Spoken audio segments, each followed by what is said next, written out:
రైతులకు సంబంధించి అధికారంలోకి రాగానే డిసెంబర్ 9న 2 లక్షల రుణమాఫీ అన్నారు. మొగాడైతే 2 లక్షల రుణమాఫీ చేయాలంటూ బీఆర్ఎస్ నాయకులు ప్రధానంగా హరీష్ రావు అంటున్నారు.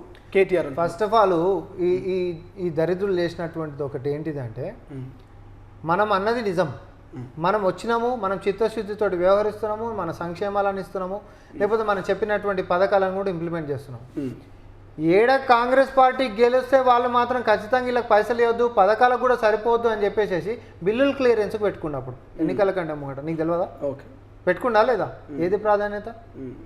నువ్వే నిజంగా వచ్చేటటువంటి అవకాశం లేదని నీకు తెలిసింది కాబట్టి నీకు నచ్చిన అందరికీ బిల్లులో క్లియరెన్స్లు పెట్టుకున్నావు. గల్లగురికి ఉన్నది కూడా సాఫ్ చేసినావు. అప్పులకు 7 లక్షల కోట్లు అది పక్కకేసాయి. మేము వచ్చిన తర్వాత సిస్టమ్ని రివైవ్ చేసుకుంటూ ఒక ఇల్లంతా కూలిందబ్బా.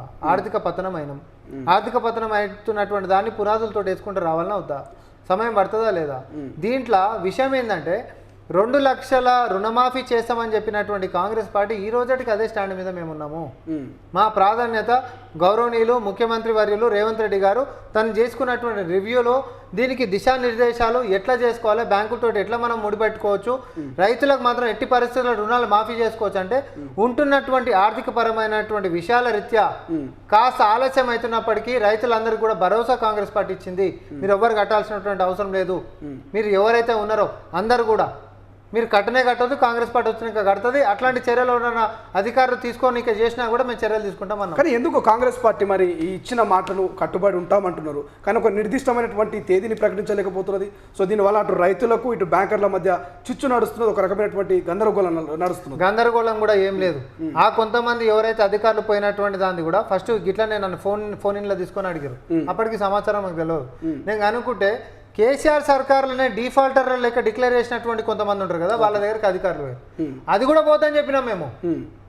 కేసీఆర్ హయాంలో డిఫాల్టర్ లెక్క డిక్లేర్ చేసినటువంటి వాళ్ళ దగ్గరికి బ్యాంకర్లు పోతే అవి కూడా పోవద్దు, అవసరమైతే దానికి కూడా ఎట్లా వీళ్ళని గెట్ ఆన్ చేసుకోవచ్చు అనేటటువంటి దాని మీద కాంగ్రెస్ పార్టీ మేము ఆలోచనలు చేస్తూ ఉన్నాం.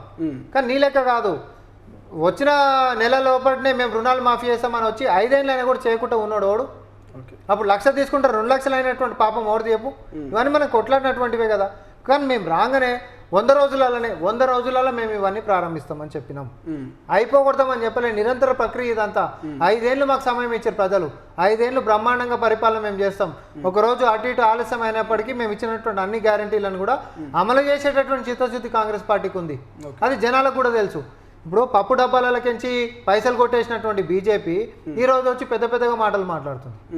రైతులని బుల్లెట్లతోటి చంపినటువంటి బీజేపీ 780 మందిని పొట్టన పెట్టుకొని ఆ రక్తపు మరకలతో ఉంటున్నటువంటి ఆ చేతులు ఈరోజు పిడికిలు బిగించి రైతుల కోసం కొట్లాడుతుంటాడు. నమ్ముతాడా? దీక్ష కూడా చేస్తామంటారు కదా, అలా ముఖం చేస్తారు. అదే రైతులకు చెప్తున్నాం మనము. ఈ రోజు బీజేపీని గిట్ట నమ్మితే గొర్రె కషాయాన్ని నమ్మినట్టే. అది రక్తం తడిచినటువంటి నెత్తుడు తడిచినటువంటి చేతులతో ఉన్నటువంటి బీజేపీని, బీఆర్ఎస్ పార్టీని ఈరోజు ప్రజలు మరీ ముఖ్యంగా ఫార్మర్స్ ఎవరైతే రైతులు నమ్మేటటువంటి విషయం కానే కాదు. మొన్న హర్యానాలో కూడా జరిగినటువంటి విషయం నేను చెప్తా ఉన్నా. ఏం బ్యారికేడ్లు అవి, ఏ మూలలు అవి? గన్లతోటి కొట్టి చంపాల్సినటువంటి అవసరం ఏముంది? డ్రోన్లతోటి టియర్ గ్యాస్లు ప్రదర్శించాల్సినటువంటి అవసరం ఏముంది? 10ల సంఖ్యలో కళ్ళు ఎంతమంది రైతులు అయిపోయినాయి? వెనకటి కూడా ఇట్లానే చేసినాం. 1.5 పాటు ప్రొటెస్ట్లు చేస్తే 780 మంది చచ్చిపోయినాక 2 చేతులు ఎత్తి జోడించి నాకు క్షమించండి, నాకు తప్పైందని చట్టాలు వెనక్కి తీసుకున్నాం. రక్తపు మరకలు అంటించుకుంటున్న నీ చేతులు ఈరోజు రైతులకు అన్నం పెడతాయంటే నమ్ముతావా? ఒక ఎంఎస్పీ పెంచినటువంటి దాఖలైనటువంటి దుర్మార్గుడు నువ్వు.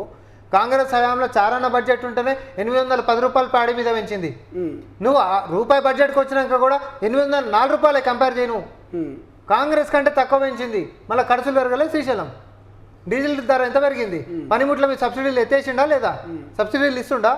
ఎరువుల ధరలు పెరగలే, ఇథనాల ధరలు పెరగలే. అన్నీ పెంచేటివి పెంచి పెట్టుబడి అనేటటువంటిది పెరిగింది. మళ్ళీ వ్యవసాయ ఉత్పత్తుల మీద సెస్ వేస్తుండ నేను. ఇది అందరు మాట్లాడాలి మనం. నువ్వు సెస్ వసూలు చేస్తున్నటువంటి దాని మీద రూపాయి కొట్టేస్తే నీ జోబులకించి ఆటన నీకు ఇచ్చి ఏది 6000 ఆ పథకం మీద ఎత్తిస్తుండో. మీకు ఇవన్నీ డీజిల్ పెంచినది లెక్కకే వస్తలేదు, సబ్సిడీలు ఏంది లెక్కకే వస్తలేదు. కాంగ్రెస్ ఉన్నప్పుడు దేశవ్యాప్తంగా రుణాలు మాఫీ చేసింది, అది కూడా లెక్కకే వస్తలేదు. నువ్వెందుకు రుణాలు మాఫీ చేయలే 10 ఏళ్ళ సంది? కానీ మీరు ఎన్ని చెప్పినా కూడా ఈ 10 ఏళ్ల పాటు మేము చేసిన అభివృద్ధి, దేశవ్యాప్తంగా మేము ఎన్నో ఇన్నోవేషన్స్ తీసుకొచ్చినాం, ఎన్నో ప్రాజెక్టులు తీసుకొచ్చినాము. సో ఖచ్చితంగా వాటిని ప్రజలకు తీసుకుపోతాం. ముచ్చటగా 3వ సారి అధికారంలోకి వస్తాం. సో కాంగ్రెస్కు 30 అంటే 30 సీట్లు వస్తే కూడా హాస్యాస్పదమైన విధంగా మాట్లాడుతున్నారు. సో దీన్ని ఏకీభవిస్తారా మీరు? దీన్నే ఒక 4 నెలల ముంగట బీఆర్ఎస్ కూడా అన్నది కదా, సేమ్ డైలాగ్లే కొట్టింది. మా అభివృద్ధిని చూసి చేస్తారు, మా బ్రహ్మాండమైనటువంటి పరిపాలన, పారిశ్రామిక విధానము, తర్వాత సస్యశ్యామలమైనటువంటి వివి, తర్వాత కొనుక్కున్నాము, తర్వాత ఇంకోటి చేసినాము. అసలు నా భూతో నా భవిష్యత్తు దేశం కాదు ప్రపంచం అంతా కేసీఆర్నే చూస్తుంది, కానీ ఎవడు అపాయింట్మెంట్ ఇస్తలేడు. కానీ కేసీఆర్ ఇంత పెద్ద ఎత్తున ప్రాపగండా చేసింది కదా. కానీ రామ్మోహన్ రెడ్డి గారు కేసీఆర్ కు మోడీ కంపారిజన్ కాదు కదా. సేమ్ ఇది తమ్ముడైతే అది అన్న గంతే, ఇది స్మాలర్ వెర్షన్, అది బిగ్గర్ వెర్షన్. ఏంది తేడా అన్న నాకు ఒకటి చెప్పు. ఇక్కడ మూక్సీ ప్రక్షాళన అన్నాడు, లేకపోతే హుస్సేన్ సాగర్ ప్రక్షాళన అన్నాడు, ఆడ గంగా ప్రక్షాళన అన్నాడు, లేకపోతే ఇక్కడ సచివాలయం కట్టిండు, ఆడ పార్లమెంట్ కట్టిండు. ఆయన రైతులని అన్యాయం చేయనీకే ఈయననేమో ఎంతసేపు రుణాలు మాఫీ చేయకుండా మిగతా అన్ని కాకెన్బుల్ స్టోరీ, రైతు బంధు ఒకటే అన్నిటికీ జిందా తెలిసి మాటలకి ఈయన మాట్లాడిండు.